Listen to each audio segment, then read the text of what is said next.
ఇక్కడ పంపిస్తారు సార్, దీని నుంచే తీసుకెళ్తారు, నెంబర్ ఇరికి వస్తుంది కదా, మళ్ళీ మీకు వేరే లేకపోతే కస్టమర్ అయితే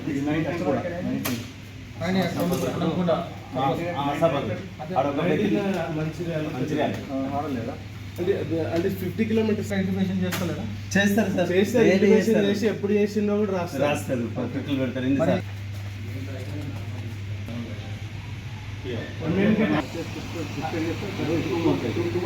అది కూడా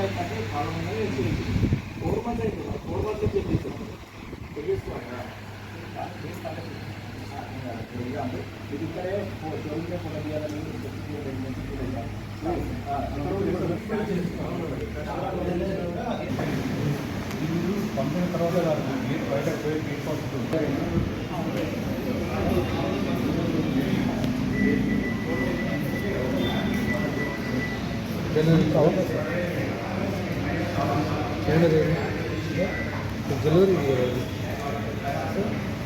డెలివరీ అయిపోయింది కదా.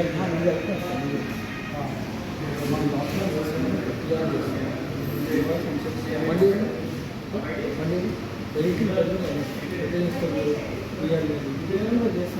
డెలివరీ ఎట్లా చేస్తారు?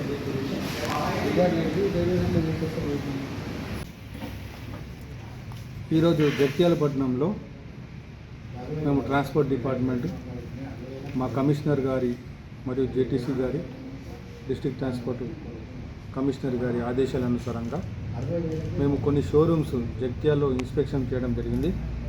అందులో భాగంగా Hrithik TVS motors Karimnagar highway road మరియు Vennela Honda dealer Karimnagar highway road, ఈ రెండు ఇన్స్పెక్షన్ చేశాం.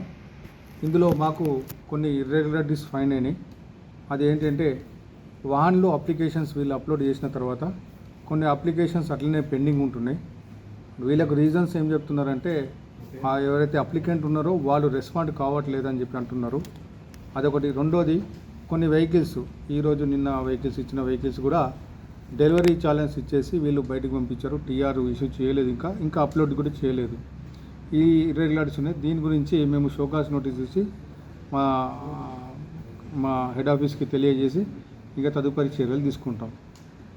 ఇంకా మా తరపు నుంచి అప్లికెంట్స్కి ఏంటి రిక్వెస్ట్ అంటే, చాలా వరకు హెచ్ఎస్ఆర్బి నెంబర్ ప్లేట్లు వెహికల్కి బిగిస్తలేరు. దయచేసి మీ పర్మనెంట్ రిజిస్ట్రేషన్ నెంబర్ అయిపోయిన తర్వాత ఎక్కడైతే మీరు షోరూంలో వెహికల్ తీసుకున్నారో అన్ని వెహికల్ షోరూమ్స్కి వెళ్ళి మీ అన్ని వెహికల్స్కి ఏవైతే ఉన్నాయో ఆ వెహికల్స్కి అన్ని హెచ్ఎస్ఆర్బి నెంబర్ ప్లేట్ ఖచ్చితంగా బిగించాలి. అంతేకాకుండా షోరూమ్కి వాళ్ళకి రిక్వెస్ట్ ఏంటంటే, మీరు వితౌట్ టీఆర్ ఏవైతే ఉన్నాయో ఆ టీఆర్ జనరేట్ చేయకుండా వెహికల్స్ మీరు బయట ఇవ్వడానికి లేదు. అంతేకాకుండా వాహనంలో అప్లికేషన్స్ ఏవైతే పెండింగ్ ఉన్నాయో అది మీ రెస్పాన్సిబుల్. మీరు ఏవైతే పెండింగ్ అప్లికేషన్స్ ఉన్నాయో అన్నీ క్లియర్ చేయాలి ఇప్పటి నుంచి. ఇంకా కొన్ని norms, example building fire safety కానీ మిగతా లెటర్ ఆఫ్ ఇంటెంట్లో కొన్ని ఇర్రెగ్యులారిటీస్ ఉన్నాయి. అవి కూడా మేము చెక్ చేస్తాం. అవి చెక్ చేసి షోకాస్ నోటీస్ ఇష్యూ చేసి తదుపరి చర్యలు మేము తీసుకుంటాం. ఇంకా ఈ షోరూమ్స్ ఏవైతే ఉన్నాయో ఈ డీలర్స్ కాకుండా కొన్ని చోట్ల సబ్ డీలర్స్ కూడా రన్ చేస్తున్నారు. సబ్ డీలర్స్ అంటే టీఆర్ ఇష్యూ చేయకుండా వాళ్ళు రన్ చేస్తున్నారు. ఓన్లీ వాళ్ళకు రన్ చేయడానికి లేదు. ఓన్లీ వాళ్ళు ఏంటంటే సర్వీస్ చేయాలి. అది కూడా అథరైజ్డ్ డీలర్స్ ఇస్తేనే. వాళ్ళు అక్కడ ఏం చేస్తున్నారంటే వెహికల్స్ కూడా అక్కడ పెట్టేసి షోకాస్గా పెట్టేసి ఆ వెహికల్స్ కూడా అక్కడ అమ్మేస్తున్నారు. అక్కడ వెహికల్స్ అమ్మేసి ఇక్కడ నుంచి టీఆర్ జనరేషన్ చేస్తున్నారు. అట్లాంటివి ఏమైనా ఉంటే అవి కూడా మేము చెక్ చేసి వాళ్ళకు కూడా తదుపరి చర్యలు తీసుకుంటాం మా ఎంబీఏ ప్రకారంగా.